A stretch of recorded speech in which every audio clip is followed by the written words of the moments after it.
The typical investment banking analyst stint is 2 years. Almost all North American bulge brackets and elite boutiques expect their analysts to stay for 2 years. High quality junior finance talent is in such high demand that virtually every buy-side firm and a host of other corporations will try to poach directly from these investment banks. So if you're an investment bank, it's extremely hard to try to keep your talent, but you do what you can. Now, ideally, these investment banks would like to hold on to their top talent, promote them to associate, and have them climb up the ranks, but simply that doesn't happen most of the time. Almost immediately, a lot of these analysts will try to go to other firms and meet with headhunters. When I graduated university in the mid-2010s, I had the perception that this 222 path was essentially the best path possible. That would mean 2 years of investment banking as an analyst, 2 years in private equity as an associate, and then 2 years in business school. And the idea was that you could kind of just do whatever you wanted afterwards. You'd have a ton of pedigree, a solid network, a good amount of savings, and exposure to a ton of different businesses. However, in reality, the path doesn't suit the vast majority of people. I actually found that maybe a quarter or less than a quarter of people in my investment banking class actually did the 222. So in this video, we are specifically going to look at whether or not to do a third year as an analyst, but really we are going to be talking about the path as a whole and how it might impact your own career. So investment banks want to keep their analysts because they are a cheap source of labor. After you've had an analyst work for you for a year, they are probably the highest ROI that you're going to get out of a bank. A competent second-year analyst that is relatively motivated is one of the best junior resources you can have. From a firm perspective, paying an associate is often 1.5 to 2 times as expensive as an analyst. So really, it's in the ideal preference of a firm to have high-quality analysts, to not pay them as much, and to the extent possible, have them in a third year. Now, this does vary across Wall Street. Goldman Sachs and Morgan Stanley, they do offer direct promotions after just 2 years to their top analysts. This is often referred to as an A2A promotion, meaning analyst to associate, and this was often regarded as a way for investment banks to compete with private equity firms. Especially now that associate pay is relatively similar to that of private equity associate pay, there were more compelling reasons to stay at a firm. On the other hand, firms like Centerview require you to do a third year as an analyst. It's actually part of your initial contract. And if you leave before your third year, a lot of the times they'll claw back their bonus and they won't actually refer you to private equity firms. Now, from an analyst position, most people actually don't have a very clear understanding of the possible paths in finance, so it can be very difficult to make a long-term decision. As someone who did 2+2, I realized there were a lot of cool opportunities I didn't consider, a lot of funds that don't hire every single year that you just don't get the opportunity to do if you only do on-cycle recruiting. I think there are 2 really common examples of why you would want to do a third year. The first is if you're lateraling from a different product group or a different firm and you've just only now broke into a top tier firm.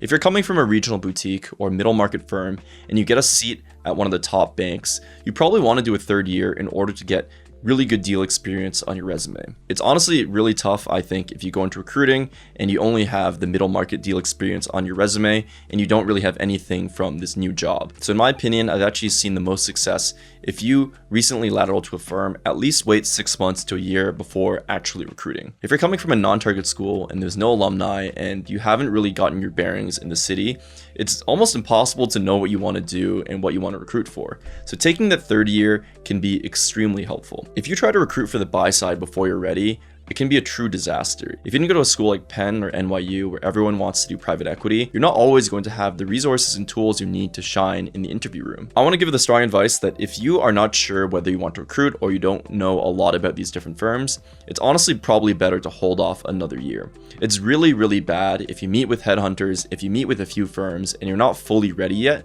because that impression will stick. You should only go to headhunters and only talk to firms if you're absolutely serious, and for some people that's waiting until another year. Now, the advantage of waiting another year is that you'll probably get much better deal experience, your team will trust you more, you'll be able to network more with the private equity firms or whoever you want to recruit for as well. Another organizational benefit is that when you're a third year, you're often referred to as like a managing analyst, and you'll have a lot more flexibility and oftentimes better lifestyle. I often find that it's the first and second years who get super crushed or get really crappy work, but a third year analyst a lot of times can function as associate light and the lifestyle generally I've seen tends to be a bit better. You will get a salary bump from your second to third year, maybe in the range of $10,000 to $15,000, which can be material. So of course this is not a perfect decision. Let's go over some of the cons, and I think these cons kind of apply to whenever you are thinking about delaying a career decision. The first thing is that you have to do another year of investment banking. Investment banking is pretty tough. It's a brutal career that a lot of people don't aspire to stay in for the long term. Most of the third years I know ended up developing this certain special brand of cynicism and jadedness, and you could see the sullenness in their eyes whenever you would meet up with them. There's a certain pain when everyone that you grew up with has already left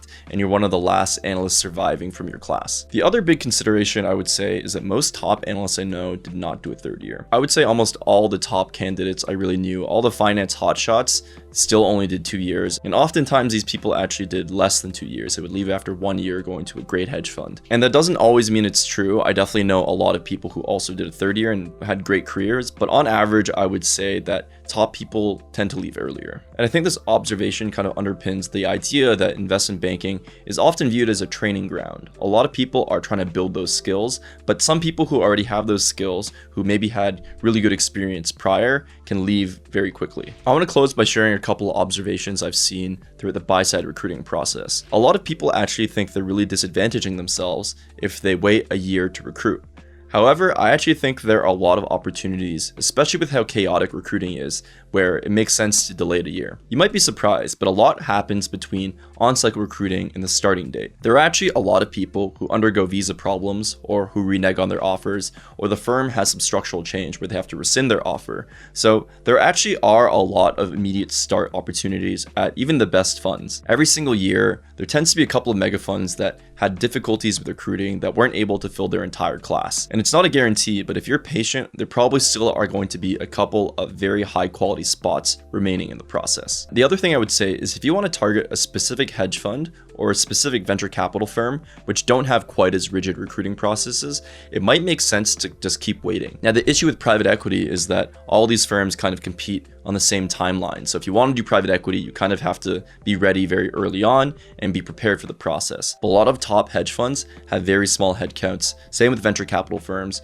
and the right opportunity doesn't always show up right when you want it to. I know a lot of people, especially going for hedge funds, that waited until their third year, that just waited for the right opportunity, and they were trying to target a single firm. So if you need more time to learn more about the landscape, honestly, don't be so hard on yourself. I want to let you know that by the time you get to your early 30s, almost everyone is going to have slight variations in the path. So if you have to take an additional year in investment banking, it's really not going to make a huge difference on your overall career arc. So I hope this was a helpful video for you. If you are considering buy-side recruiting, then you should definitely check out our private equity recruiting course on our website. It's going to teach you how to do an LBO model, build case studies, as well as deal with headhunters.